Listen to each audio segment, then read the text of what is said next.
Welcome to USA Global TV and Radio, where our mission is to provide education, entertainment, hope, and inspiration.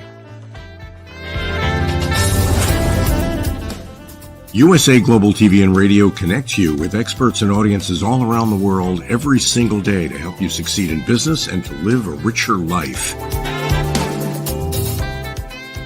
Visit us at usaglobaltv.com to learn about career and life-changing training and mentoring programs like the Listening Mentor. Subscribe to our newsletter to stay informed about our special programs and offers. Discover how you can become a guest on one of our shows or a host or producer of a USA Global TV and Radio show of your very own. That's USA Global TV and Radio, where the doctor is always in.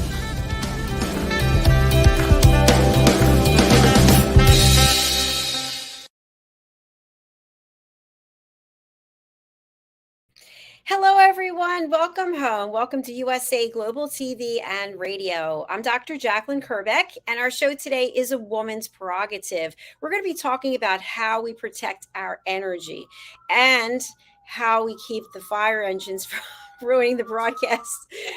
We are going to welcome Dr. Madalene Chan, who will join me today for our program. Hello, Dr. Chan. Hello, Dr. Jacalyn. Oh, wow. Well, that was fire. It's going to be a very fiery, passionate episode. Yes, it is. Oh, my goodness. It's super exciting to be here with you today. We already have a comment from Dr. DESZIREE Richardson. Hello, where are you? Come and join us on the program. We'd love to have you. This is our new time for this show. Okay, so Dr. Chan, tell us a little bit about the work that you do as a soul voice awakener. As a soul voice awakener. All right. So, Dr. Jacalyn, I regard myself a creative heart awakened, meaning I have many experiences in singing, performance, writing songs, writing books, and writing educational content as well. And the way I look at it is that life is about not wasting time, but following your heart and applying what you want to do on that day, in that year, in that month. And that's what I do. I love to sing. I love to write. I love to heal. I love to help connect people to their creative heart genius, because I believe when you connect yourself to your creativity, your creative heart, you will in fact express and bring out and perform to the highest potential of who you are as a creative heart. And I don't mean creative heart as in singing and the arts, creative in anything that you do where you apply love. I'm the love doctor. I love that. That's beautiful. And by the way, you were talking about creating and writing, and I just have a selfish plug that our new book came out. Lady Ella. The Ocean Calls and Lady Ella Listens. And we'd love to have you pick up a copy over on Amazon. This is the fourth book in our series. And I have to just say that I was at a function yesterday with people I never met before. I had the books with me and sold some right on the spot. And people said that they're absolutely beautiful and these should be in every school. So if you're out there, you have anything to do with school systems, or if you are a parent and you want to pick up these books, they're all about how to listen at an elevated level, as well as another lesson. So for this one, it's about ocean pollution. You can go over to Amazon and just Google either of our names. It's a great story as well. It is. It's so much fun. It helps nice the children from people who have children. So yes. Dr. Chan, in talking with you today about the topic and the work that you do, it's very easy when you're working with other people to have your energy literally zapped out of you because you're giving and giving and giving. And I know that you have this feeling quite often because you are someone who feels things that other people don't feel and hears things and sees things at a whole different level. So give us a little bit of how you protect your energy.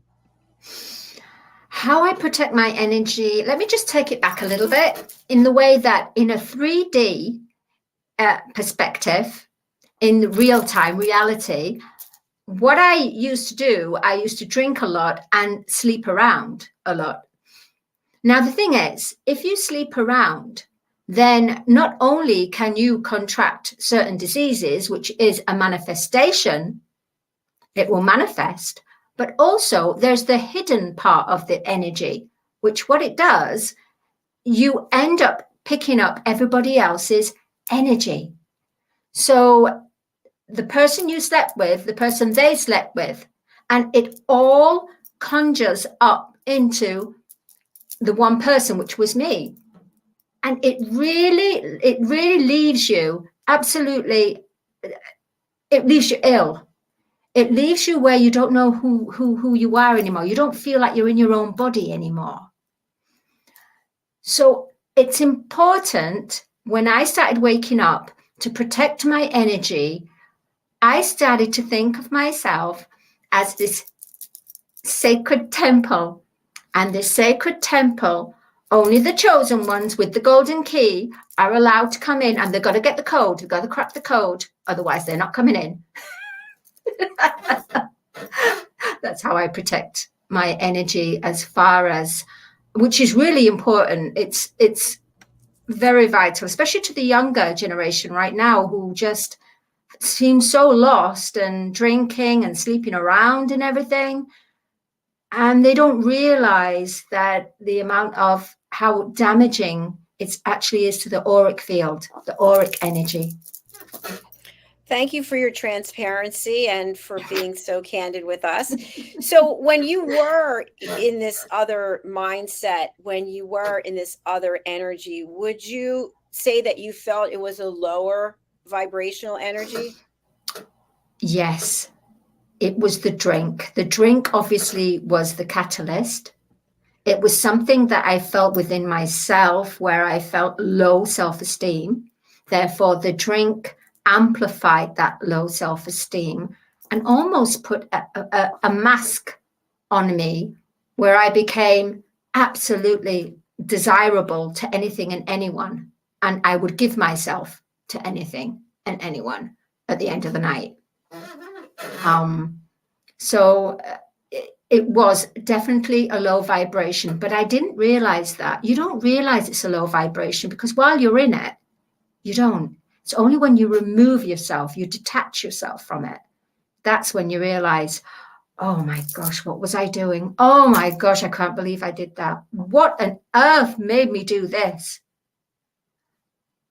And I was very blessed in the way that I could have caught some serious diseases. Now, Dr. Chan, this is a very heavy topic we're talking about today, so I appreciate you going here with me. So this happens in different ways to all of us. And we step back and go, what was I possibly thinking? And then I know for myself, there's a period of when you're in it doing whatever, you're not aware of how it's impacting you. And then you're out of it. And then between the being in it and being out of it, there's still this gap. And the gap, you start reliving it. You start panicking. You start having feelings of fear and negativity. And then at some point, you snap out of it and you move forward. But what about for people who are in that middle period? What suggestions, if you remember back, did you go through that where you reflected and you started kind of hating yourself, or looking at who was that Madalene? Who was that person? And how did I get to be that person? And how am I going to keep myself from going back to being that person? I love what you've brought up here, Dr. Jacalyn. Absolutely. Sorry, there's a bit of hair. I went through, after doing this kind of life, I went from where I couldn't even look. I looked at myself once in the mirror and I hated what I saw, literally hated. And so I stopped looking in the mirror. I didn't even look at myself.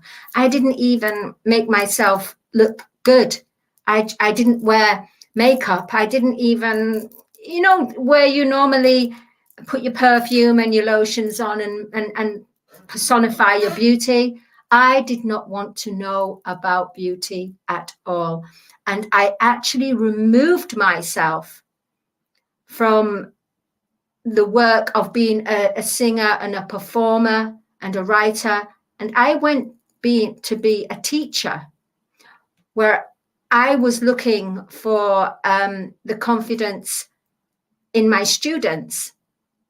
So how can I say, I transferred the pain. Even though I was feeling the pain, I couldn't look in the mirror, and I wore dowdy clothes. I mean, you wouldn't even recognize me.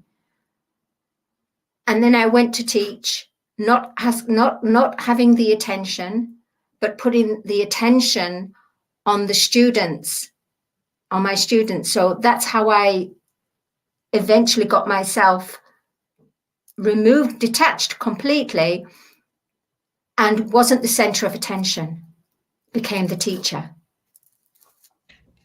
I love that. Thank you. And during that time, did you feel that you needed to tell everyone, or as many people as possible, about where you had been, because you still were harboring some kind of guilt about it? Honestly, I didn't tell anyone. Wow. Apart but here you are from today. Sorry, my head.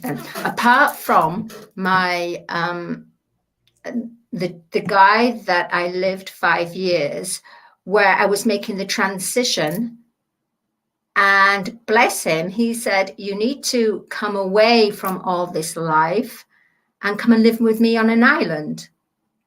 So I thought, wow, what a great opportunity. Go live on Gozo, which is not the party island, but it's still, you know, it's a beautiful, lush with the seas, and a beautiful place, beautiful people, more village, beautiful place, village life, and where I took up education. So what replaced it was not singing anymore, not doing any kind of, apart from teaching. And he was a teacher, a professor as well. Well, I wasn't a professor then, but how we magnetized to each other. He was right for me, I was right for him at that time for me to make the transition. However, he also had certain lower traits and certain low self-esteem as well. So we helped each other. But then when I started to really heal, that's when we had a conflict, because I wanted to bring back my creative heart. And that was the conflict, because logic, education, creativity, heart, conflict. And that's when it was time for us to, the lesson has been learned. We can no longer grow anymore together. We have to part ways. And that's very mature, because sometimes people just, they continue to stay together, and it's like this all the time. And in and out, you know, 3 times we fell out. I went back, he went back to me. What do you call that when you? Craziness. The in-between stage of craziness, and your energy gets affected. It really does. It definitely does. And I think also, to the point of what you just made, which is really important, is that even though you extricated yourself from the situation, you had moved away from the situation, you could have still been imprisoned in your mind and spirit, that even though you weren't there, you were punishing yourself for having been there. I did. I actually did put myself in a prison. I really did, because coming away, detaching from there, then I had to have the healing. And I had to start to become more independent rather than codependent. My problem was I was codependent, and that in itself is not a healthy place to be at. Not healthy in the mind, not healthy as in a 3D, in a day-to-day basis. It's not healthy at all. also there was a lot of hurt. Therefore, I had to, that time coming away, we both hurt each other. It doesn't take just one person. That's the thing here. People have got to realize it doesn't just take that one person that hits out and hurts someone. There's something within that other person that actually magnetized it as well. Therefore, there was a lesson for both to learn. How I protect my energy, though, what it made me realize was I'm not going to sleep around anymore, because I felt I was worth more. So that last, how can I say, jolt, that experience that I came to, the final nail in the coffin, basically, in a phrase, it woke me up and made me realize that I am worth more. I am not one of these people that will just sleep with someone or go out with someone because, hey, I'm over the age, or I'm aging and I should be with somebody. Like, I get a lot of pressure sometimes from family, but I don't cower to that. And I think that's what's important. You have to protect your energy. Otherwise, you'll end up being miserable. You'll end up being in a relationship you don't want to be in. That's so true. And I love, again, how brave you are sharing all of this. And I just had a conversation with somebody the last couple of days about being in relationships. And I was with a bunch of single people yesterday who were all kind of desperate to meet someone. And I have no interest in meeting someone. So I was having a conversation with them. And the truth is, there are certain things in life that I feel that I've earned an A, or even an A+. But when it comes to relationships with men, it's a definite F. It's a definite failure. And at the center of the failure is me. So there's something in me that is broken or needs to be healed or fixed. And so I don't choose to put myself there anymore, because by not being in a relationship, I can be an A and I can feel like an A. But knowing that if I get into a relationship, the likelihood of it being successful as I am today, it's probably going to fail. So why would I want to be a failure? I absolutely agree with you there. I feel exactly the same, Dr. Jacalyn. I really do. For me, I'm scared to go back into a relationship. And will that person take something from me, or will I lose part of myself? If I've worked, like you've worked so much on yourself, you are an A. You're an Amazonian goddess. You really are an A. And it would take someone really special to understand where you are now and how you've grown, how your mind and your heart and your passion and your ambition, they would have to completely support you 100%. But at the same time, they don't have to adore you. You don't want someone to adore you, but you want someone to, so each time you support your partner, they support you. Because it won't be that each partner will have that grandeur success at the same time. It's like this. But the whole point is about supporting and not feeling the imposter syndrome, not feeling left out. And I totally agree with you. I'm scared beyond, I don't know, but I really am, because I've had a lot of failed relationships. I really have. I mean, I've had some great times as well, but some real horrible, horrific times too. And I like this space that I'm at. And sometimes I think, do you ever think, Dr. Jacalyn, it would be nice to have someone? Have you thought about that? Like, just like even a thought? I could share this, actually. I saw some people holding hands when I went out for a walk, and different couples holding hands. And I always love to hold hands. And that is something that I miss. But I also know that with the amount of time that I spend working, 80 to 90 hours, and then the time I'm working out and the time with my mother, there's really nothing left. And so I'd have to change something to make room for someone. And I think that's the part when you mentioned fear. I'm not afraid. I just am not interested. And I'm just not interested because in order to have a relationship, you have to really commit to it. And you have to put your time and your heart and where I am now, where I want to go, I just don't see there being any room for anyone who could accept me as I am, because most of us, we want attention. We want somebody to pay attention to us. And I don't have that time. And I'm not making that up. I'm not making excuses, because many times people say, oh, I can't do X, Y, Z. I can't work on myself. I'm always working on myself. But in terms of letting somebody else in when I've already been an F, I don't think so. Oh, it's an interesting point that you bring up there.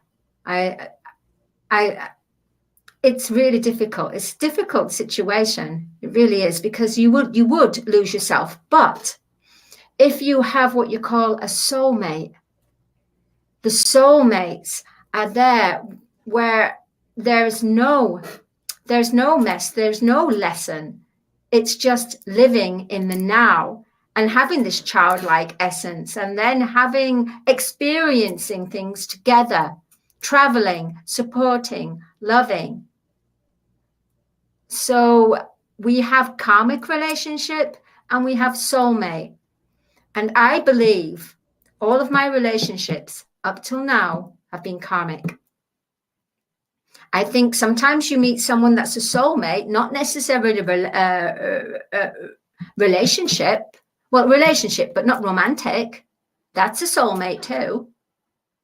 But as far as romantic, for me, is karmic. How about you, Dr. Jacalyn? What do you think that you've experienced?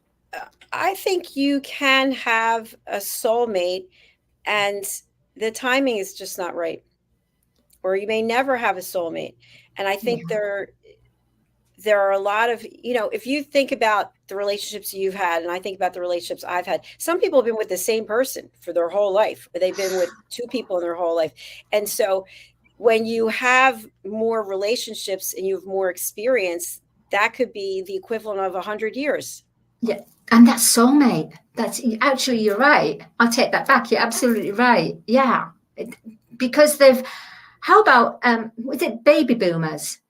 Is it the baby boomers Yes. era? Yes. They tend to stay together no matter what. They worked at it.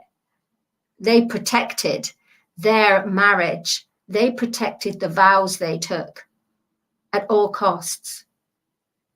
Now I have to disagree with you, because I'm a baby boomer and no, you're not a baby boomer. Yes, really? 60. Yes. Well, you don't look it. You don't look it. Oh. Well, thank you. So are there I can't even say that, because I know many people who are baby boomers who are divorced. So I don't know. I don't know that it matters. Maybe you're thinking of traditionalists, the oldest generation. Traditionalists. Yes. That could be it. But anyway, I think the point is that you're aware of what you need to protect your energy, and I'm aware of what I need to protect my energy. And that doesn't involve being in a relationship, a romantic relationship at the moment. I wanted to ask you something else on a completely different level.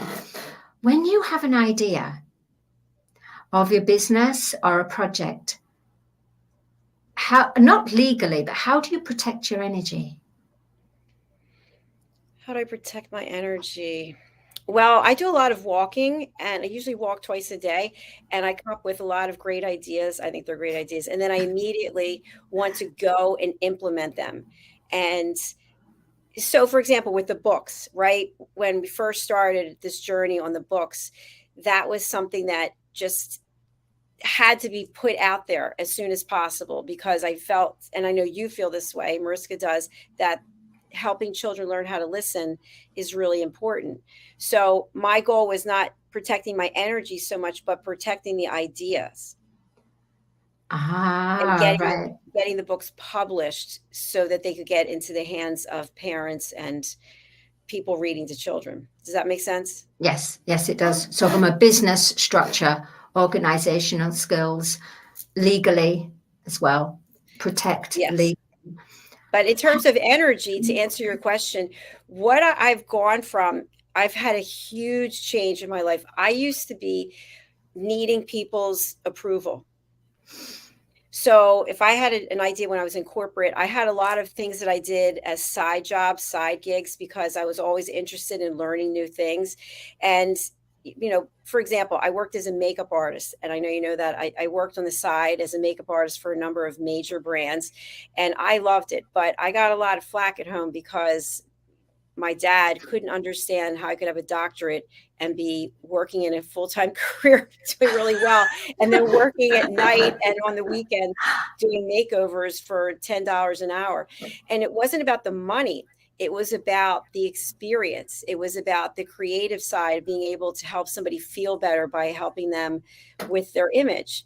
So that's what it was about. Everything I've done is always because I wanted to learn something new. It doesn't mean that it was permanent, but today I don't run my ideas by anyone. I just implement them. And then I'll tell people after the fact, because I don't need somebody's approval to do what it is. Now, if it's making a business decision or financial decision, I'll consult with experts. But, you know, otherwise I don't sit there and say, well, I'm thinking of doing this. What do you think? Because people are at 50% yes or no. It doesn't matter. So if I think it's a good thing, I want to try it and see. And if it doesn't work out, like other things haven't worked out, it's a learning. What do you think? I think that's wonderful. I think it's amazing the way that you have a template. You've actually built a template of how you work and protect your creations, your projects. Yeah, I'll give you an example. So you took Dr. Sadi Rajput's course, yes, which was about eliminating negative thoughts and eliminating brain fog. I think it was a great course. It was 2 hours and 12 minutes. And I spent, what's today? I spent Saturday 8 hours sitting here, literally editing it from 2 hours and 12 minutes down to an hour 30. And then I wanted to put it up on Thinkific. So that was an entire day that I spent. And I didn't say, hey, what do you think about it? I just thought, you know what, this course content is something that everybody should be able to access. And until I can get it in some kind of consumable form, it's just going to stay as a recording. So therefore I did it. I got it up there and now it's available. Woo! And it is an amazing course. But you see that the energy that went into that, I just made a commitment and said, okay, it's a holiday weekend. It's sunny. It's beautiful. I don't care. This is something where I need to put my energy into it and get it done. But you love editing. You love what you do. If you didn't love what you do, you'd be easily distracted. That's probably true. By the way, editing is a pain in the neck. I tried to do a course on it. Oh, it's me. It did my Caroline head in. has just joined us. Ah, yes. Yes. Let's welcome her. Caroline HEWARD, the Harley Street stress expert, one of our full-time panelists, is now joining us on how I protect my energy. Welcome, Caroline. Hello. Hey. Hello. Lovely to see you. We're chatting today about energy. And I know that you know all about energy work as well. Why don't you share with the audience about the work that you do to help people bust their stress? Okay, go ahead. What I do is, and it's a really, really simple process. I identify the root cause of their physical, emotional, mental, or behavioral ache and pain. So it is whatever is going on for them, I identify the root cause. And it literally obliterates it, and they feel significantly better and get an incredible night's sleep, and that the complaint goes away. Thank you, Caroline. You have a big smile on your face. Yeah, nice. You do actually. Beautiful, beaming. You're beaming. Well, we're talking about energy, aren't we? So yes, that was definitely some interesting energy. So Dr. Chan and I were talking about, and you can weigh in on this as well. We'd love to hear it. So we're all single. And Dr. Chan and I have shared publicly that neither of us is interested in meeting anyone at this point in time because we're protecting our energy, and our energy is being focused somewhere. Where would you say that you are on the interest in meeting someone and your energy? Ooh, that's a real loaded question. I'm open when the time's right. And at the moment, I'm very busy with doing things within my new home. So it's a challenging time for me to split my energy in terms of my home and doing something in terms of forwarding a relationship right at this minute. And I appreciate that. You know what's interesting is you're talking really fast. It's funny. What's interesting is I can remember various times in my life when I was in relationships and I just didn't get it. And the guy would be like, you don't understand. I don't have any more time to give because I'm doing X, Y, and Z. And I'd be like, you can make time. You're just saying that. You don't care about blah, blah, blah, blah, blah. And now being on the other side of it, I actually get it. But back then I didn't. I used to hear friends say, I can't make it tonight, I'm washing my hair. And I used to think that was like a lame excuse. But now I really understand why people say that. It's because what they're genuinely saying is, I'm going to take the night out to do things that I need to do, like a pampering, a woman time, to kind of do the nails, do the hair. And I really get it now. And I didn't used to get it before. And now I probably take much longer because I'm not racing through everything and have a bit more of a beauty regime. And so I do get how you could say, I'm sorry, I can't make it tonight. I'm doing my hair. No, I get that as well. The excuses. This show could be called The Excuse. No, but I feel like it's an awakening of sorts, and yesterday I shared that I went to a party, and I've been to a party in I don't know how many years, but there are plenty of good looking single people there. And I just kept thinking to myself, I have to get out of here. I have so much work I have to do. Like, that's what I was thinking. And it's not like I was regretting it. I was thinking, no, I'm excited. I have work that I need to do, and I'm excited to get to it. But in the meantime, I could have been walking around passing out business cards, getting people to know, hey, this is what I do. What is it that you do? And bringing more people to the platform. But that wasn't a priority. Well, wherever your energy is, wherever your focus is, your energy is. And so it's important to be in the right energy for where you are. So if I'm in an energy of, say, for instance, paperwork and doing my accounts, I'm not in the right energy at that moment to speak to a client. And so energetically, we are all frequency, we are all energy. And if I'm in the bookkeeping paperwork energy, then I don't generally get calls because I'm not in the right frequency to attract and deal with a client inquiry. That makes a lot of sense. Interesting concept. That's really interesting. Yeah, I love that, actually, Caroline. Caroline and Dr. Chan and I spoke on this already. I'd love to hear what you have to say. You work with people all the time, and they're sharing what it is that is bothering them, where the pain is, or what they need to have you bust their stress about. How do you keep from becoming a complete and total mess by giving your energy away to the client? Oh, well, that's the secret, because I don't give my energy away. I'm in a space where I'm listening and helping the client, and the energy is over there. So what I'm picking up is not in my space, and I'm seeing and hearing what is going on for the client without taking it on.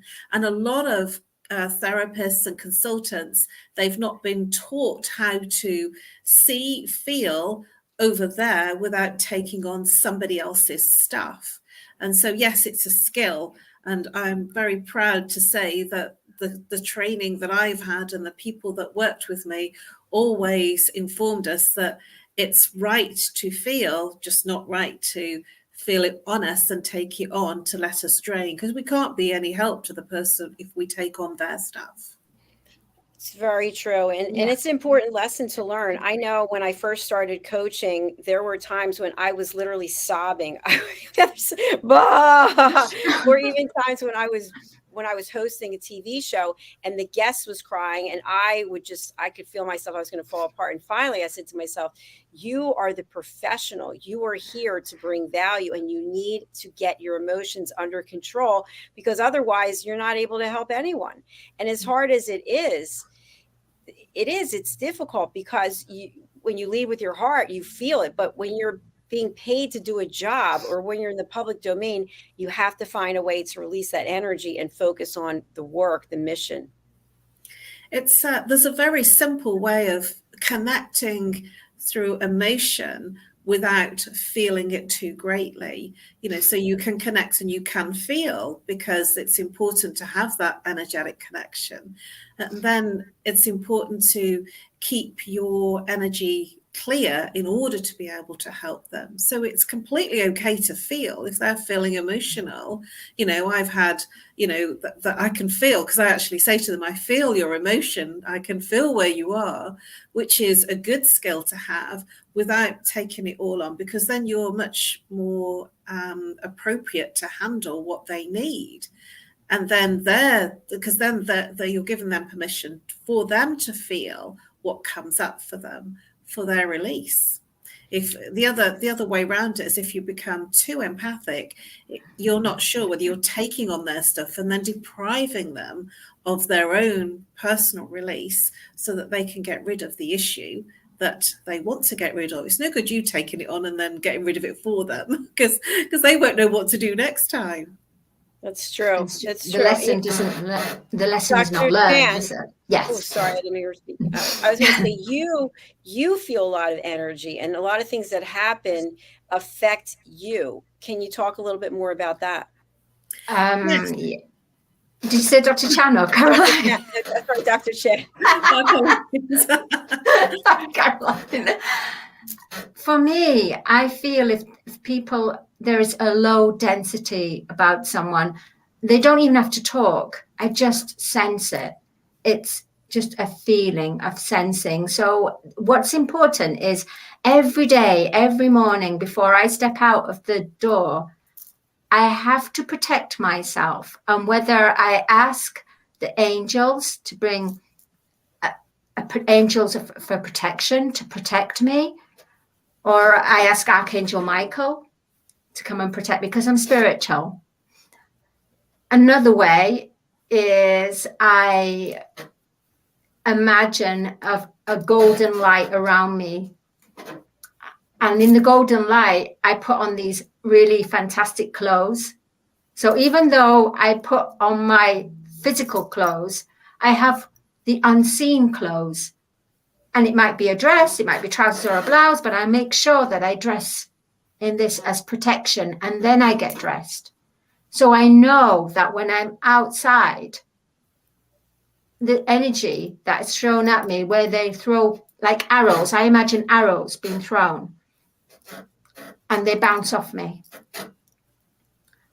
But if I'm having a particularly low day, my energy, my guard is down, that's it. That's when I feel it's as if I've been hit by so many, I feel so heavier and tired and lethargic. And that's because I've taken on too much people's energies.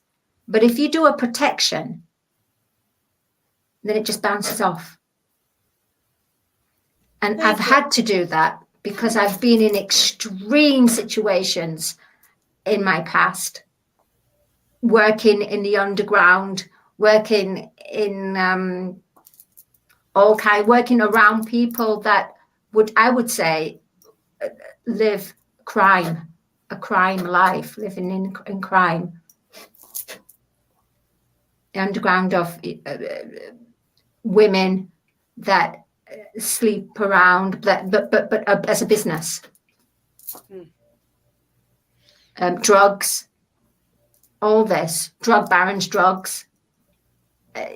When you're around all this, you really, that's the biggest test and the biggest lesson so that when you go and meet these other people that are not as heavy a vibration as what they are, more lighter, you're able to deal with it. Wow. And by the way, Caroline, Dr. Chan shared a lot of heavy things that she's been through in her life earlier in the show. But as a therapist, as an expert, what would you say to Dr. Chan? That's very difficult. And I really hear what you're saying. And it is around, we can't escape it. There are those kinds of heavy energy and people doing, you know, things that are not great for themselves or their bodies. And I don't pass judgment. I just actually hear what you're saying, that, you know, we're all here in a human physical healing journey, whatever our journey does and takes us to. So don't make any judgment. I'm there to help. And it's very difficult and very challenging when you're in that environment with people. And you're talking about putting a sort of a suit on. Yes, that was one of the things that I was trained to do. And to be honest with you, I've kind of stopped doing that, because if I feel that everything is clear, then everything is clear, because thought is energy, and whatever we think, we create. So I had all sorts of, you know, very big convoluted practices about getting into an egg, you know, and putting myself a suit of armor, you know, all sorts of, you know, a golden suit and all sorts of things. And I just, oh gosh, this is hard work, you know, because I'd have to remember so many things to do. And now I trust that I'm not working with my own energy, that things come through me and out of me. And I'm actually working with the universal energy and Mother Earth energy and bringing it up to work with people. And I trust that I'm being used as a vessel to help people, rather than feeling that it's me specifically, that everything's coming from me, from the ego. I actually open myself to be the vessel to be helping people. And I suppose from my perspective, then I'm not thinking that I have to put a suit of armor on. I'm not thinking that I have to do some of these things.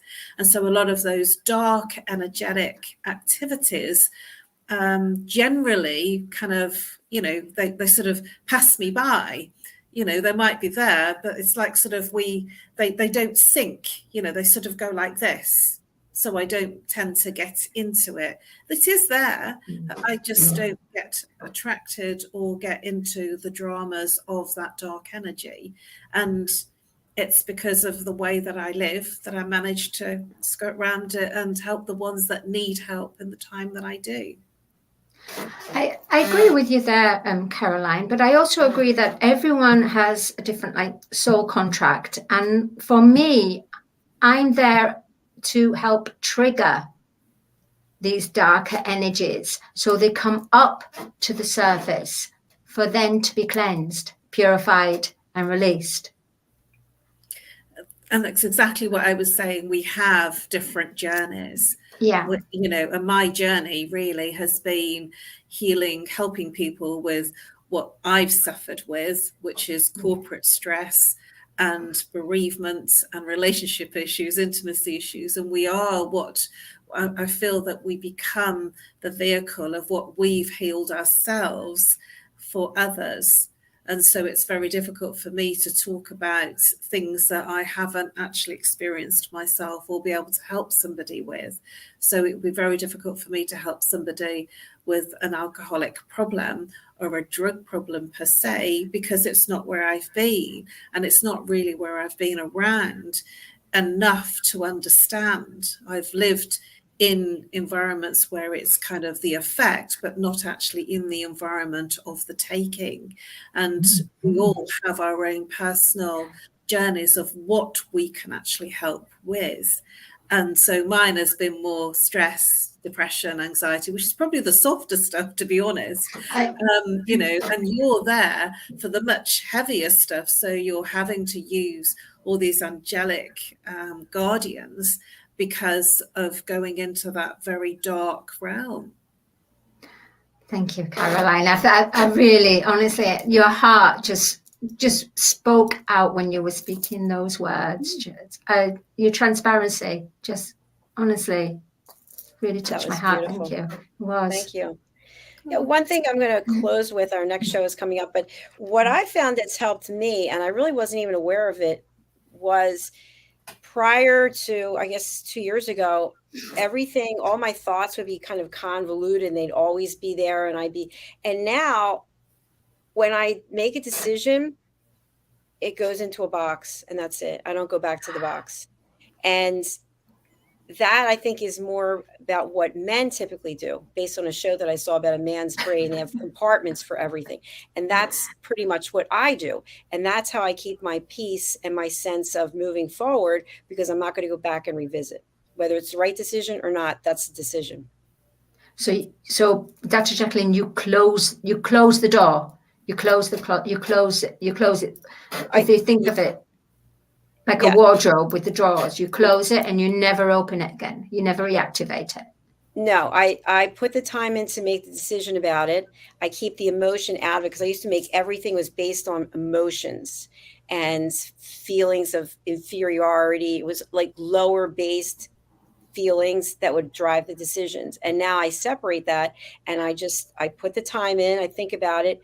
Okay, this is what it's going to be. I don't know the steps along the way to get to it, but I've made the decision, closed.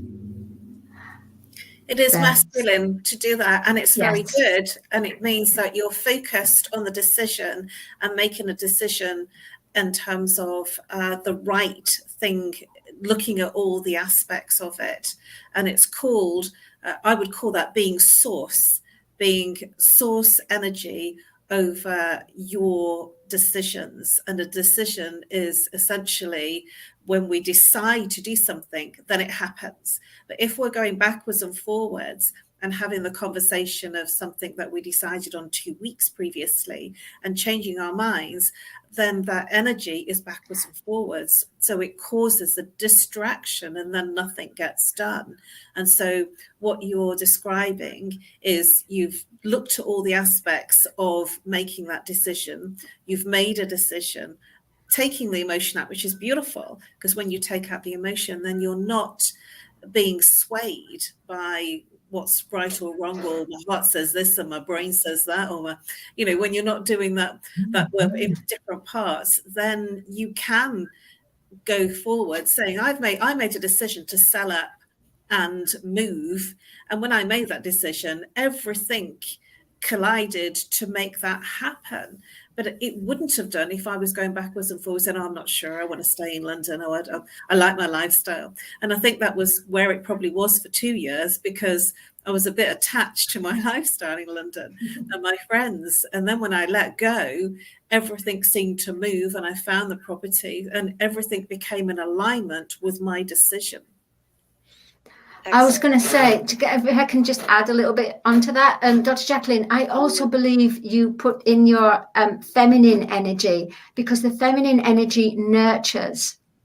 Therefore, you had to nurture a part of you to protect yourself, not to go there. It could be. So it was a fine balance between both. Yeah, that could be. Maybe I'll start the juggling I'm supposed to be doing. That's it. I got to do that. I did do it one day. It wasn't very good. But we have to close out because Mr. Roland is waiting for us for It's Your Healthy Lifestyle. So I'm going to spotlight each of you. And please let people know, remember, what gets repeated, is what gets remembered. I can't even talk. Repeated gets remembered. What are the services you provide and how can people reach out to you? Dr. Cham. I am a Creative Heart Awakener. And at the same time, I will help you, anyone that comes to me that wants to have a better way of life through their creativity and connect to their creative genius and change their life. That's what I'm here for. You might not like it. With you. Oh, MadaleneCarolChan@gmail.com. MADALENE. Carol CAROLCHAN@gmail.com. That's how you can get in contact. And the information's in the comments as well. Yeah. Caroline, you're the Harley Street stress expert.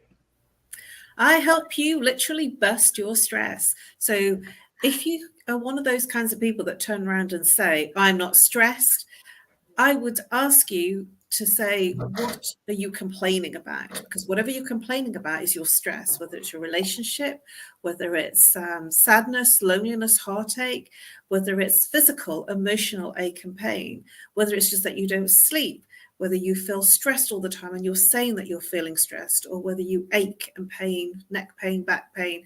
That is what stress, that's how it's manifesting in your body. And I literally help you through an extremely simple process, bust your stress in a very, very short, timely process where you will feel an incredible level of release from the pain, whether it's physical, emotional, mental, and you will get an incredible night's sleep. You can reach me on nomorestress@live.co.uk or call on +44 if you're international, 0 if you're local, 7523 120 189. I look forward to helping you bust your stress with a free 30-minute consultation. I cannot wait to hear that Songs for You has now produced a song called Bust Your Stress. I'm waiting for this day for you two to get together and get it done. So, Dr. Chen, you're on mute.